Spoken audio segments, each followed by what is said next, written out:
Okay, Brian Hill, I'm gonna do another shot at this video for you. I'm gonna go into leads and I'm gonna add a new lead, and I'm gonna give it a phone number here.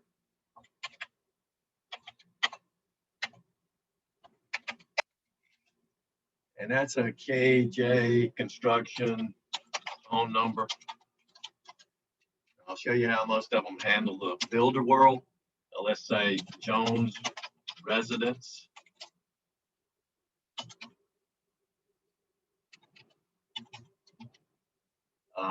It could be lot 150 or physical address here, and then a zip code. 2712716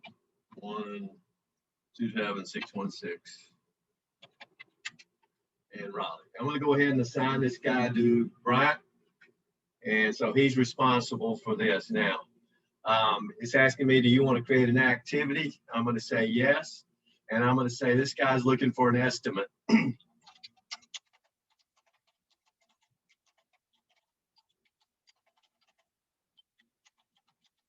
I'm going to flag this for tomorrow and save it. Now, when Brian signs on tomorrow, that's going to be staring at him on his mobile app or on his desktop.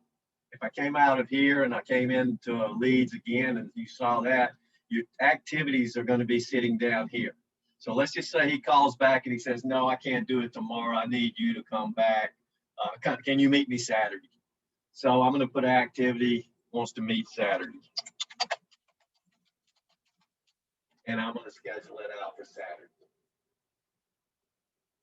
and save it. Now, when you come in to leads now, as you just saw, you see the last activity here only. Once you drill down inside that lead, then you've got a trail of everything that's going on here. So we went out, we're going on site, and we're going to do this on the desktop, but he could take his mobile device, iPad, tablet, whatever out there and do everything that we're going to do right here. And I'll give you a video on that later. I'm going to go to the estimates, and I'm going to start an estimate. Got some of your terms and conditions loaded up here. And I'm going to go into the kits, and I'm going to get the one kit that Bryant has already put in there. I'm going to add it to order. Now, what that did is that put these line items on that estimate. So I'm going to go now into inventory, and I think this 1920 is a fireplace.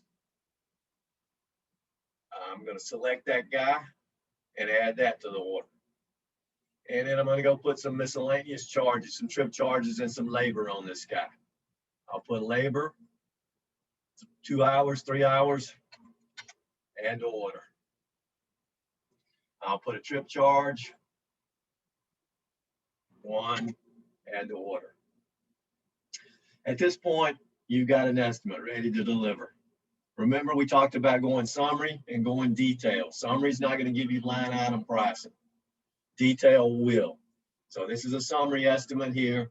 Only one chunk of money down here, nothing up in here. I go back and I run it in a detail mode.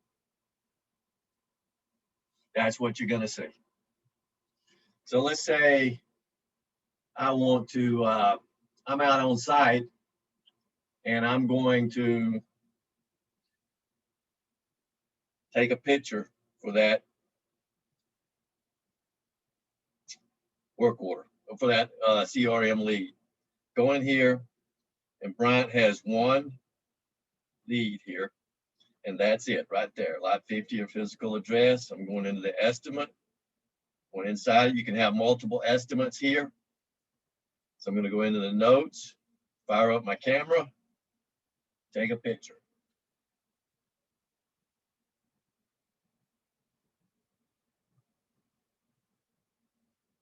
Add that note.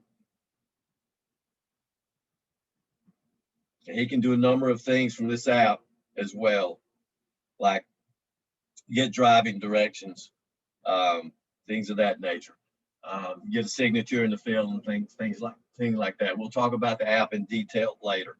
But right there, I just wanted to show you how we could take a picture at the mobile world and adjust that estimate as well. So I'm going to back down to the desktop. And we're going to come in, we're going to come out of this guy and come in fresh. And because we just made some changes to that to that estimate in the field. We're going to go into the estimates, look at the estimate. And you can go into the notes and view the images. So that's the image that I just took. Date and time stamped and user stamped as well.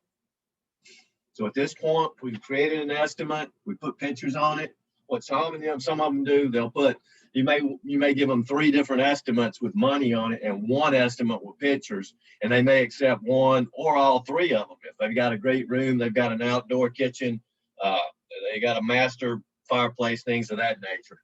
So multiple estimates can be merged in and create 1 work order. So if you put your pictures or your videos on 1 particular estimate, you know you're always going to use that. You'd activate those estimates when you get ready to push him through.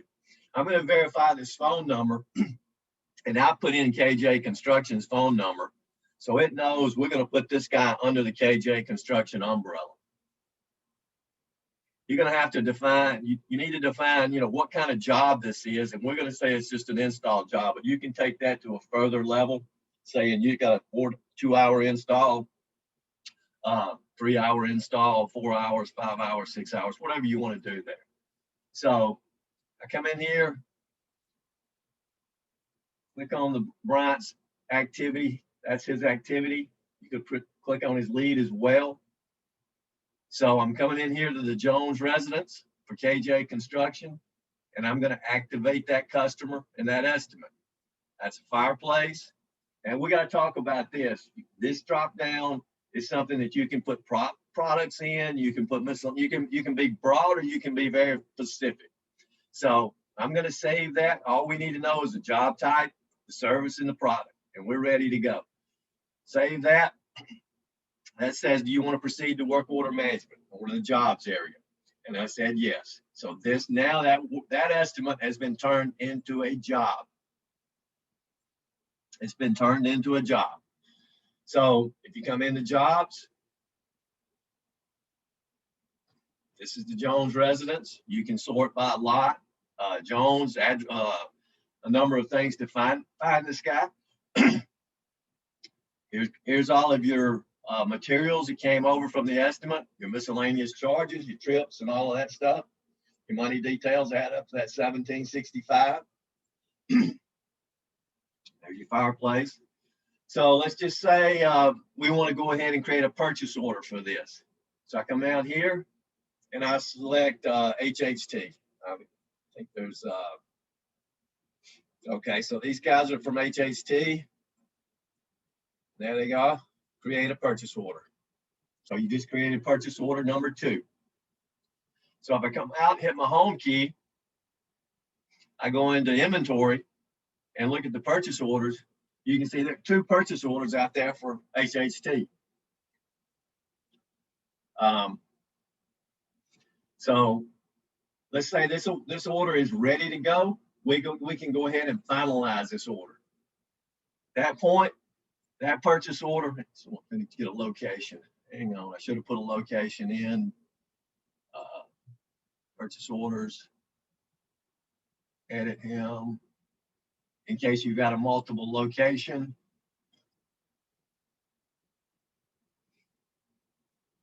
You only got 1 warehouse. So now I'm going to finalize that purchase order. Now it's in a ready to receive status. Ready to receive. The statuses are open, ready to receive, partial, and complete. And you can put them in back order if you want to as well. But at that point, that job is created, and you can tell he's got a purchase order out there waiting on him because of this orange here. So when that purchase order comes into the house and gets received, this guy will go green, and it'll tell you that you're now ready to get that job on the schedule and get the work done. But let's say in the meantime, while that purchase order has not come in, you may want to try to schedule that thing out for 2 weeks or something like that. let's just say I'm gonna tentatively schedule it to James 2 weeks down the road. So it's on his calendar down there. It can be moved, but that's just got it. What that basically did is says, okay, we think we're going to get that job done in 2 weeks. It's now assigned and it's sitting there in orange. Again, when that purchase order comes in and gets fulfilled in full, if it gets fulfilled in full, that assigned is going to turn green and it'll let you know that, hey, it's time to go and get that job on the market. This button all right here will also turn green for you. So what we did there is we put a lead in, tracked a few activities with them, delivered an estimate, took pictures on the estimate, won the estimate, converted the estimate to a work order, created a purchase order for that work order, sent that purchase order out, and now we're waiting on the products to come in, and then we'll get it on a firm schedule and get the job done. We'll talk about that next half on the next video. Thanks.